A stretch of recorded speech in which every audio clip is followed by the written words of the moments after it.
Pets are nice, but all the feeding and caring takes so much effort.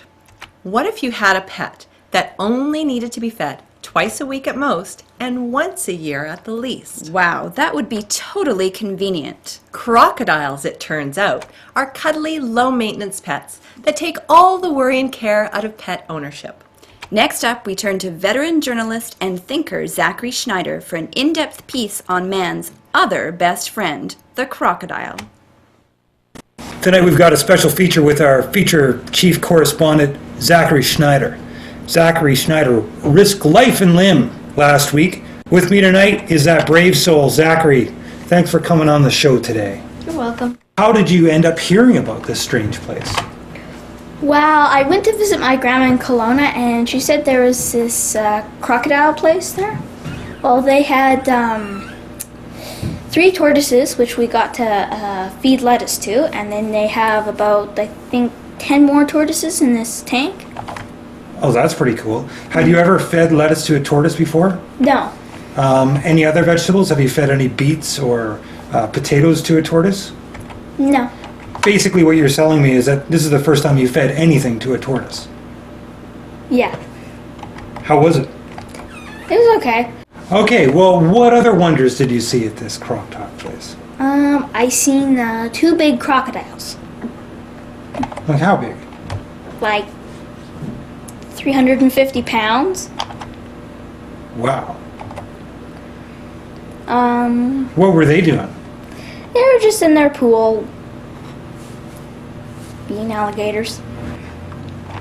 Or crocodiles, I should say. They were crocodiles. Yeah, crocodiles and alligators are pretty much similar.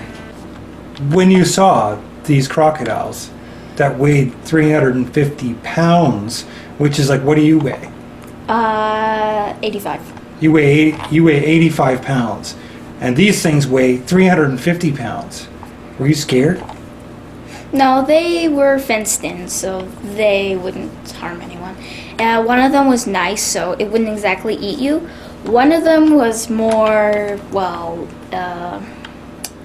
injected with H1N1 and cancer cells. What?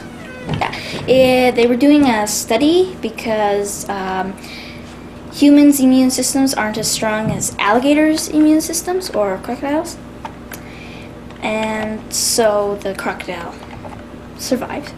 That's pretty incredible. So they just injected a couple diseases into this alligator to see, if it would survive. Yeah. And I'm guessing it did. Yeah, I got to see it. When you saw these things fenced in, which is very nice that they're nicely fenced in and they're not gonna, snap up and eat you or anything. Yeah. Did they ever talk about any problems? Have they had any people or visitors to the zoo or to that place be eaten? No, but this one alligator, Lucy,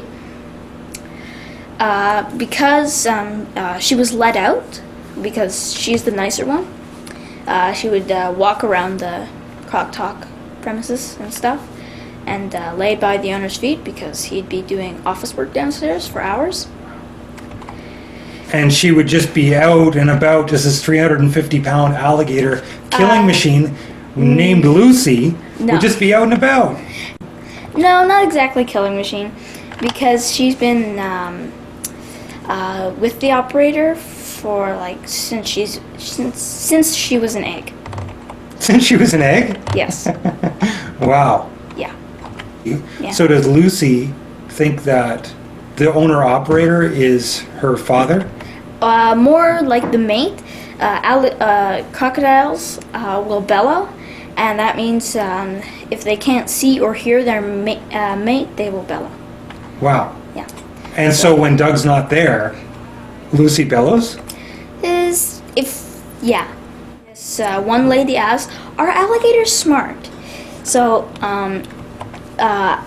Lucy was actually just getting out of her cage because she figured out how to use her nose to lift up the lock. Wow. And push open the gate. Right. Yeah, so she started crawling out. Wow. Yeah. She didn't eat anybody though, which is good. Good news. Yeah. Great. Yeah. So now they just have a lock on it, so she can't exactly push it up. So tell me, was there anything else that you learned about alligators or crocodiles that you didn't expect? They don't have any scent. So if you smell them, they don't smell like anything. They don't smell really bad, or like bears, for example. No. No. They don't. They have no body scent. Why did this guy in Kelowna, of all places, end up with all these alligators? Well, he started it about 3 or 4 years ago, and he would rescue these crocodiles from stressful places. Like what? Give me an example where they would come from. Would they be like any places in Canada, for example? This one lady was trying to smuggle these baby crocodiles through the airport under her shirt. Wow. Yeah. How many crocodiles are at this place, roughly? About, I think it's 27. 27 crocodiles. Yeah.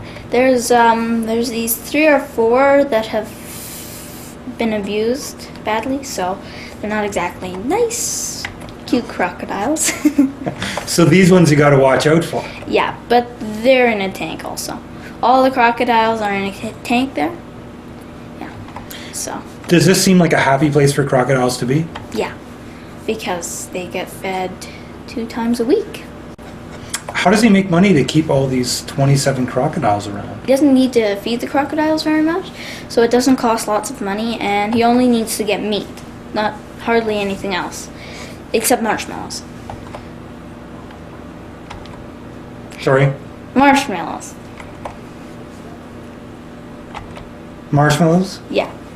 Wow. They're light and they're easy to digest, so. I think I should eat more marshmallows. Yeah, but they do have sugar in them also. Oh, I see. Yeah. Okay, folks, that's about all the time we have for this amazing interview with our intrepid reporter, Zachary Schneider. Zachary, thank you so much for coming in. You're welcome. What do you think, Anne-Marie? Time to turn in our kitties and puppies? Hell yeah. I can see walking a croc in Valemont, can't you? Oh, yeah. Imagine if it went missing, though. Scary.